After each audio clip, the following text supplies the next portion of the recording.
कसे आहात तुम्ही सर्व? नक्कीच मस्त आणि मजेत असाल तर आजचा जो व्हिडिओ आहे ना तो आपण क्वेश्चन अँसरिंगचा घेऊयात.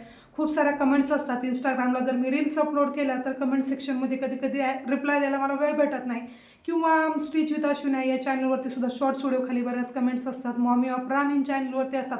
या सर्वाचा कंबाईन जे काही क्वेश्चन आहे ते मी आजच्या व्हिडिओमध्ये तुमच्याबरोबर शेअर करणार आहे. आणि तुमचे बरेच सारे प्रश्न असतात, त्याची उत्तरंसुद्धा तुम्हाला आजच्या व्हिडिओमध्ये भेटतील. किंवा या व्यतिरिक्त जर अजून तुमचे काही प्रश्न असतील तर तुम्ही कमेंट बॉक्समध्ये मला नक्की विचारा, तिथे सुद्धा मी नक्कीच रिप्लाय देण्याचा प्रयत्न करेल, किंवा आपण सेकंड पार्टसुद्धा करूयात. बरेच सारे प्रश्न जे आहेत, मी थोडक्यात जे मोजके प्रश्न आहेत तेच आजच्या व्हिडिओमध्ये शेअर करते, नाहीतर व्हिडिओ खूप जास्त मोठा होईल. तर चला जास्त न बोलता लगेचच आपण व्हिडिओला सुरुवात करू. तर तुमचे जे काही सर्व प्रश्न आहेत ते मी नोटबुकवरती ऑलरेडी राईट करून काढलेले आहे, जेणेकरून की कोणताही प्रश्न सुटायला नको आणि सर्व प्रश्नांची उत्तरे तुम्हाला भेटतील. तर सगळ्यात पहिला प्रश्न म्हणजे खूप साऱ्या व्हिडिओमध्ये विचारलं जातं की तुम्ही कुठे राहता. तर मी राहते पुण्यामध्ये. पुण्यामध्ये मी राहते वाघोलीमध्ये. आता बऱ्याच सारे माझे काही डेली ब्लॉग्स आहेत त्यामध्ये मी सांगत राहते, पण तरीसुद्धा एखादा व्हिडिओ आपल्याकडून स्किप होतो आणि आपल्या लक्षात येत नाही. तर येस, मी राहते वाघोलीमध्ये.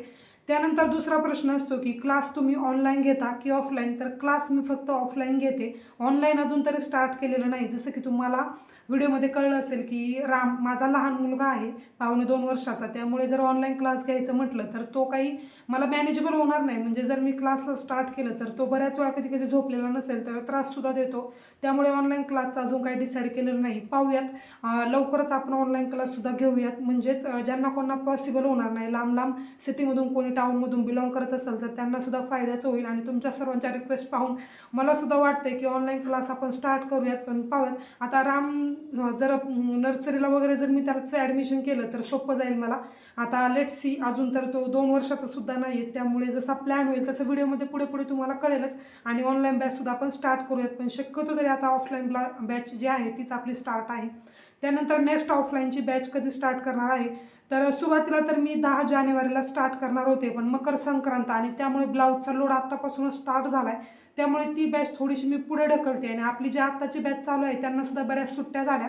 आता काही सिक डेज होते त्यामध्ये, त्यानंतर त्यांचे काही प्रॉब्लेम्स, आणि त्यानंतर गुरुवारसुद्धा होता. तर गुरुवारचे व्रत वगैरे होते, त्यामुळे त्यासुद्धा मी सुट्ट्या त्यांना देत होते, त्यामुळे ती बॅच थोडीशी पुढे ढकलली आहे. पाहूयात 8 ते 9 तारखेपर्यंत त्यांचा जो क्लास आहे तो सुद्धा आवरेल. आणि त्यानंतर मग मकर संक्रांतीचा जो काही ब्लाऊजचा लोड आहे तो कंप्लीट झाल्यानंतरच ऑफलाईन क्लास मी स्टार्ट करणार आहे. आणि ह्या वेळेची बॅच थोडीशी मोठी करूयात, 4 ते 5 जणांची असेल. ऑलरेडी 4 ॲडमिशन झालेले आहेत. पाहूयात आता अजून एखादं ॲडमिशन घ्यायचं की 4मध्येच चालू करायचं हे सुद्धा पाहूयात, कारण जास्त गोंधळसुद्धा नको आहेत. प्रत्येक जे कोणी आपले शिकणारे स्टुडंट असतील त्यांच्याकडे मला प्रॉपरली लक्ष देऊनच त्यांचं करून घ्यावं लागतं.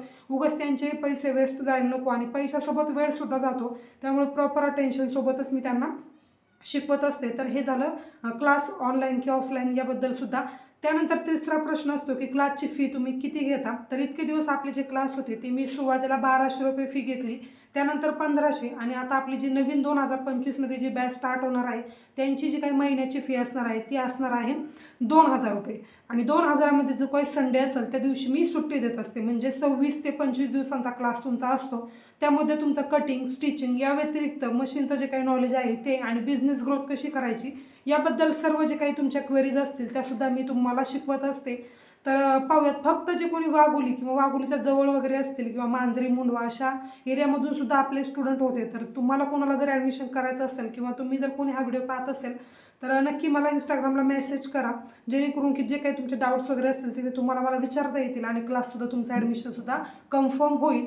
तर हा झाला तिसरा प्रश्न की क्लासची फीज वगैरे किती घेता. त्यानंतर चौथा प्रश्न असतो की तुम्ही जे काही मोठे व्हिडिओज असतील, कटिंग असेल, स्टिचिंग असेल, याचे रिलेटेड व्हिडिओ तुम्ही का म्हणजे अपलोड करत नाही. तर त्याचं मुख्य कारण म्हणजे माझा लहान मुलगा, जसं की मी सांगितलं, आणि त्यासोबत माझं स्टिचिंगचं काम, पॅटर्न सेल करणं आणि ब्लाऊज शिवणं, म्हणजे 3 ते 4 गोष्टी मला डेली कराव्या लागतात. या व्यतिरिक्त हाऊसवाईफ म्हणून घरातली सर्व कामं ही मला मॅनेज करावं लागतात, त्यामुळे एवढं सर्व मला पॉसिबल होत नाही. पाहूयात आता, कारण की यूट्यूब चॅनल 2 रन करते. आता जसं मला पॉसिबल होईल तसं मी तुम्हाला सांगते की आता कटिंग स्टिचिंगचे व्हिडिओ मी लवकर अपलोड करणार आहे, जेणेकरून की ज्यांना कोणाला पॉसिबल होणार नाही, लहान मुलं आहेत, बाहेर शिकायला जाता येत नाही, त्यांच्यासुद्धा फायद्याचाच होणार आहे. कारण की मी जो क्लास केलेला आहे तो प्रोफेशनल टेलरकडेच केलेला आहे, त्यामुळे तुमच्या ब्लाऊज चुकण्याचे किंवा असं काही प्रॉब्लेम होणार नाही. शक्यतो तरी जर तुम्ही पॅटर्न व्यवस्थित घेतलेले असतील किंवा पॅटर्न जर तुमच्याकडे एक फिक्स चांगला असेल तर तुमचा ब्लाऊजसुद्धा चुकत नाही. आणि थोडं जरी स्टिचिंगमध्ये अलीकडे पलीकडे झालं तरी सुद्धा फिटिंगला ब्लाऊज चांगला बसतो. त्यामुळे लवकरच स्टिच विथ अश्विना या चॅनलला तुम्ही सबस्क्राईब करून ठेवा. मी तिथे मोठे मोठे व्हिडिओ अपलोड करणार आहे जेणेकरून की त्याचा तुम्हाला फायदा होईल. तर हे सुद्धा तुमच्या लक्षात आले असेल की मोठे व्हिडिओ किंवा शॉर्ट व्हिडिओ जे आहे तेच मी अपलोड करते, मोठे व्हिडिओ का करत नाही. त्यानंतर बऱ्याच स्टिच विथ अश्विनी या चॅनलवरती मी फक्त शॉर्ट व्हिडिओ अपलोड करते डेली सकाळी 9:30 वाजता.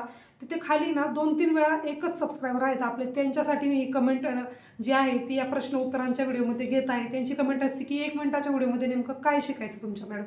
तर त्यांना मला सांगायचं आहे 1 मिनिटाचा जो व्हिडिओ आहे तिथे मी खूप साऱ्या टिप्स असतील, ट्रिक्स असतील किंवा शिवणकामामध्ये कोणता कपडा आल्यानंतर मला त्रास झाला यावरती मी कसं जुगाड केलं किंवा कपडा शिवायला चांगला नाही आला तर मी कशा पद्धतीने त्याला इझिली शिवू शकले हे सर्व मी त्या व्हिडिओमध्ये सांगत असते 1 मिनिटाचा. आता व्हिडिओ असतो 1 मिनिटाचा त्यामुळे जास्त काही तिथे सांगता येत नाही, थोडक्यात मी सांगण्याचा प्रयत्न करते. किंवा जर काही अडीअडचणी आल्या, मॅचिंग अस्तर नाही भेटलं, धागा नाही भेटला, अशा वेळेस मी काय करते हे सुद्धा मी तिथे सांगते. तर तुम्हाला आवडलं तर तुम्ही पहा ना, अदरवाईज तुम्ही स्किप केलं तरी चालेल. व्हिडिओ मी शेवटी हेच सांगत असते की भेटूयात आपण नेक्स्ट व्हिडिओमध्ये. आवडलं तर नक्की लाईक करा, म्हणजे याचाच अर्थ जर तुम्हाला व्हिडिओ आवडला तर लाईक करा, अदरवाईज तुम्ही स्किप करून नेक्स्ट रोल करून व्हिडिओ पाहू शकता. तर ह्या प्रश्नाचं उत्तर सुद्धा त्यांना भेटलं असेल. तर नेक्स्ट आपला प्रश्न आहे की थोडासा म्हणजे वैयक्तिक आहे, पर्सनल, की तुम्ही कपाळाला टिकली का लावत नाही. तर कपाळाला टिकली लावायचं म्हणजे जे काही मी शॉर्ट व्हिडिओ डेली म्हणजे हे करत असते, शूट करत असते त्यावेळेस कधी कधी संध्याकाळची वेळ असते. मग संध्याकाळच्या वेळेवरती असं कधी कधी होतं की मला स्वतःला आवरायला सुद्धा वेळ भेटत नाही. मग कधी टिकली म्हणा, केस म्हणा, हे अस्तव्यस्त असतात आणि इतका वेळ हाऊसवाईफकडे नसतो, कारण की एवढं सारं मॅनेज करायचे. त्यामध्ये टिकली पाहणं किंवा व्यवस्थित प्रेझेंटेबल दिसणं यामध्ये सुद्धा माझं काही लक्ष नसतं. कधी कधी जो काही नाईट ड्रेस असेल किंवा गाऊन मॅक्सी असेल त्यामध्ये सुद्धा मी व्हिडिओ शूट करते, कारण जे काही आहे ते म्हणजे एकदम नॉर्मल जे काही रेग्युलर आहे तेच मला दाखवायचं आहे. कुठेही तामझाम किंवा एकदमच मेकअप करून असं व्हिडिओ शूट करायला वगैरे बसायचं असं होत नाही. जेव्हा मला असं समोरासमोर व्हिडिओ बनवायचा आहे त्यावेळेस मी थोडंसं प्रेझेंटेबल बसते. अदरवाईज जर रेग्युलर काही ब्लॉगिंग असेल किंवा बाकी काही गोष्टी असेल त्यामध्ये मी व्यवस्थित असं म्हणजे स्वतःला एकदम प्रॉपर वेनी तयार करून बसत नाही. जे काही ते नॅचरल दिसलं पाहिजे असंच माझा व्हिडिओमध्ये दाखवण्याचा हेतू असतो. त्यामुळे प्लीज परत कमेंट करू नका की तुम्ही टिकली का लावत नाही, असं काही नाही आहे. डेली मी टिकली ज्यावेळेस आंघोळ वगैरे करून येईल त्यावेळेस छान तयार टोनर वगैरे स्प्रे करते, त्यानंतर मी टिकलीसुद्धा लावते. तर होपसो तुम्हाला ह्या प्रश्नाचं उत्तर भेटलं असेल. इंस्टाग्रामला 2 ताईंची कंटिन्यू मला 2 व्हिडिओ खाली कमेंट होत्या की तुम्ही टिकली का लावत नाही. तर हा एक पर्सनल प्रश्न जो आहे तो मी तुमच्या खात्यात त्याचं उत्तर दिलेलं आहे. त्यानंतर आज सकाळीच एक कमेंट छान आली होती की ताई तुम्ही साडी घाला, साडी घालून व्हिडिओ बनवा. तर थोडक्यात तुम्हाला सांगू का, आता डेलीची एवढी कामं असतात, मग रोज मला साडी घालायची काही सवय नाही आणि थोडंसं वेट जास्त असल्यामुळे काय होतं साडीमध्ये ना आपल्याला घोटमाळ्यासारखं होतं, मग कामसुद्धा आवरत नाही. त्यामुळे साडी घालायचं मी फक्त जे काही फेस्टिवल असेल त्याला डेली साडी घालते आणि मला आवडतं सुद्धा साडी घालायला. पण कुठेतरी रोजच्या कामामुळे ती साडी घालण्याचा जो काही प्रसंग येतो माझ्यावरती थोडासा टाळला जातो. असं नाही की मी घालत नाही, साडी घालते, मी खूप वेळा घालते. सणांमध्ये ब्लॉगमध्ये सुद्धा तुम्ही पाहिलं असेल. तर पाहूयात जसं थोडं थोडं पॉसिबल होईल आणि मला सवय लागेल तशी मी साडीसुद्धा घालेल. अदरवाईज मग रामची जबाबदारी, घरातलं काम, ह्या सर्व गोष्टी असल्या ना साडी घालायला इतका असा फारसा वेळ भेटत नाही. किंवा स्वतःचे ब्लाऊजसुद्धा मी खूप कमी स्टिच करते. जसं मी आता ब्लाऊजचं शिवायचे व्हिडिओ वगैरे स्टार्ट केले आहे किंवा त्याआधीसुद्धा जो ब्लाऊज मी 35 रुपयामध्ये शिवला, जो की तुम्हाला व्हिडिओमध्ये दाखवला, तिथपासून मी माझ्यासाठी एक स्वतःचा एकही ब्लाऊज शिवला नाही. 3 साड्या आहेत, 3 साड्यांवरचे ब्लाऊज तसेच आहेत. आता लेट्स आता मकर संक्रांत जवळ येते आणि खूप सारे सणसुद्धा येतील, मग गुढीपाडवा वगैरे हे सर्व पुढं चालूच होणार आहेत. जसे माझे स्वतःचे ब्लाऊज मी करेल तसे तुम्हाला व्हिडिओमध्ये दाखवेल, कारण की मला काहीतरी युनिक आणि वेगळं करायला आवडतं इतरांपेक्षा, कारण की मला कुठे शिलाई द्यायची नाही किंवा काही पैसे पे करायचे नाही. त्यामुळे माझा जो ब्लाऊज असेल तो मी व्यवस्थित स्टिच करते, त्याच्यासुद्धा वेगवेगळ्या डिझाईन मी तुमच्याबरोबर शेअर करेल. तर हा होता असा एक थोडासा इंटरेस्टिंग पण मला आवडणारा प्रश्न होता, सो मी तो तुमच्याबरोबर शेअर केला. त्यानंतर प्रश्न असतो की तुम्ही ब्लाऊजची शिलाई किती घेता. आता खूप साऱ्या कमेंट्सला मी रिप्लाय करते, तरीसुद्धा बऱ्याच वेळा जेव्हा व्हिडिओ अपलोड करेल तेव्हा कमेंट असतातच. तर ब्लाऊजची शिलाई जी आहे मी कटोरी ब्लाऊज, मद्रास आणि फोर्टेक्स ब्लाऊजची शिलाई घेते 200 रुपये. अस्तर माझं असतं त्यामध्ये, म्हणजेच त्या ब्लाऊजचे मला 170 रुपये भेटतात. त्यानंतर प्रिन्सेस आणि 2 पीस कटोरीची मी घेते 250 रुपये, त्यामध्ये सुद्धा अस्तर माझंच असतं, म्हणजे 220 रुपये. त्यानंतर प्रिन्सेस विथ कपचा ब्लाऊज असेल तर मी 350 पर्यंत शिलाई घेते, कारण की कप आणि त्यासाठी एक्स्ट्रा अस्तर लागतं, ते सुद्धा मलाच आणावं लागतं, त्याचे मी 350 घेते. थोडंसं जवळचं रिलेशन असेल किंवा फ्रेंड्स वगैरे असेल तर 300 पर्यंत सुद्धा घेते, पण शक्यतो तरी 330, 340, 350 आणि त्यानंतर जर त्यांनी वेगळी काही डिझाईन केली तर 350 पर्यंत घेते. या व्यतिरिक्त जर कॉलरचे ब्लाऊज असतील किंवा हायनेक असेल, रेखा स्टाईल असेल तर त्याची मी 400 रुपये शिलाई घेते. तर अशी ब्लाऊजची शिलाई मी घेते. हे झाले सिंपल ब्लाऊजचे. आणि यामध्ये जर त्यांनी बॅकनेक डिझाईन केली किंवा बाईची काही वेगळी डिझाईन केली, नॉट वगैरे असेल, त्याचे मी वेगळे पैसे घेते. नॉट जर त्यांनी अटॅच करायला सांगितले त्याचे 20 रुपये एक्स्ट्रा, त्यानंतर टच बटन ॲड करायला सांगितले तर त्याचे 20 रुपये एक्स्ट्रा, आणि त्यानंतर लेस जरी अटॅच करायला सांगितली तर त्याचे सुद्धा 20 रुपये मी एक्स्ट्रा घेते. हे असं करून ब्लाऊजची जी काही शिलाई आहे ती 200 ते 250 रुपयापर्यंत माझी जाते. अदरवाईज जर काही डिझाईनचं असेल तर 300, 400, 450 अशी सुद्धा जाते. आता एरिया वाईज इथं जशी शिलाई आहे त्याप्रमाणेच मी ठेवलेली आहे, त्यांच्यापेक्षा थोडीशी कमी, कारण की ह्या एरियामध्ये म्हणजे नवीन आहे. जोपर्यंत माझे चांगले कस्टमर होत नाही तोपर्यंत हेच रेट मी ठेवणार आहेत. तर होपसो तुम्हाला सर्वांना यामधून कळलं असेल की ब्लाऊजची जी काही शिलाई आहे त्याची रेट मी किती घेते. त्यानंतर पुढचा प्रश्न असतो की तुम्ही आरीवर्क करता का? तर आरीवर्क शक्यतो तरी म्हणजे एक थोडक्यात तुम्हाला सांगते, आता आरीवर्क आणि ब्लाऊज स्टिच करणं यामध्ये खूप सारा फरक आहे. ब्लाऊज स्टिच करायला मला आवडतो. आता ब्लाऊज जरी स्टिच करायचं म्हटलं तरी ड्रेस स्टिच करणं, साडी स्टिच करणं, किंवा वेगवेगळे हॉलिवूड किंवा बॉलिवूडसारखे ड्रेस जे असतात लहान मुलांचे ते स्टिच करणं, या सर्वांमध्ये ना मला ब्लाऊज स्टिच करायला खूप जास्त आवडतं. तसं जे काही आरीवर्क आहे ना त्यामध्ये माझा इंटरेस्ट कमी आहे आणि वेळसुद्धा खूप जास्त लागतो. पाठ कंबर एक होते. जे करतात आता त्यांना माहीत असेल, पैसे जरी जास्त असले तर बॉडीला खूप जास्त त्रास आहे, त्यामुळे थोडंसं मी ते टाळते. तर असं आहे, आरीवर्क मी शक्यतो तरी ते ब्लाऊज खूप कमी रेअरली करते. कधीतरी एखादं खूपच अर्जंट आहे किंवा कोणाला हँगिंग्स वगैरे अटॅच करून पाहिजे आहे तेच करते, अदरवाईज बाकीचं अवॉइड करते. तर हे सुद्धा उत्तर तुम्हाला भेटलं असेल की आरीवर्क मी करते की नाही. खूप साऱ्या कमेंट्स असतात त्यामुळे मी रिप्लाय करते. खूप वेळा प्रश्न विचारला जातो की तुमचा फ्लॅट, म्हणजे आता हा जो फ्लॅट आहे ना तो माझा नाही आहे, हे मी व्हिडिओमध्ये क्लिअर करते. हा जो फ्लॅट आहे तो रेंटेड फ्लॅट आहे 1 BHK, ज्याचं की होम टूरसाठी खूप साऱ्या कमेंट येतात. पण होम टूरसाठी मी खूप वेळा सांगितलं आहे की जो काही फ्लॅट आहे तो एकदम सिंपल पद्धतीने मी ठेवलेला आहे. फर्निचरच्या गोष्टी वगैरे खूप कमी आहे, त्यामुळे घरातलं काम करायला मला सहसा खूप कमी वेळ लागतो. जास्त सामान जर असेल त्याला मेंटेन करण्यामध्ये सुद्धा खूप वेळ जातो. तर पाहूयात, थोडंसं डेकोरेटिव्ह आणि ऑर्गनाईज केलं की मी होम टूर सुद्धा लवकरच तुमच्याबरोबर शेअर करेल. तर हा एक प्रश्न सुद्धा खूप वेळा, जर मी व्लॉगिंग रिलेटेड चॅनल ज्यावेळेस स्टार्ट केला होता तेव्हापासून येतोय. लेट्स सी आता कधी त्याला मुहूर्त लागतोय आणि तुमच्याबरोबर मी होम टूर सुद्धा शेअर करते. या व्यतिरिक्त प्रश्न असतात की तुम्ही ब्लाऊजचं मटेरियल कुठून घेता किंवा होलसेलचे शॉप कुठे आहे. तर मी राहते पुण्यामध्ये.